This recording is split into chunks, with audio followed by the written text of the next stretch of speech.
Көз айына алып 6-сы өткен елда соңғы ярминке болды. Алдағыларында халық қышқылық қазапасы мол етіп тұплап қалса да, Нұратылар бұл юлы да продукцияланы бәйрем табыны үшін сатып алу ниетіне шыққанlar. Бигерек те ит алушылар көп.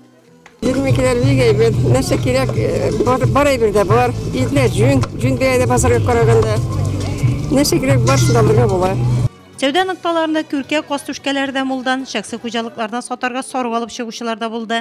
Ярминкеге келушілерге бал, урман негеметлері, ешіл шехен башқа көп түрлі ауыл құжалығы продукциясы тәқдим етілді. Район жетекшілігі иртеден өк сәуде рәтлерін қорап шықты. Ассортиментнің түрлілігі һәм бәйелер білен қызықсынды.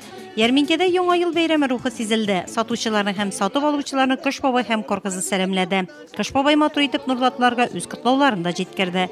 Қарадым, һәммәсендә қарап шықтым әлі.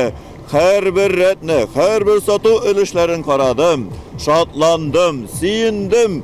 Районыбыз бик мул икән. Һәм инде киләсе елда да шулай торып шатланып, мул табыннар белән, шатлыклар белән каршы алырга булсын. Һәммәгезне яңа еллар белән. Яңа еллар килсен бәхет алып, яңа еллар килсен елмаеп, һәр бір кешегә бары тик шатлык кына өләшеп.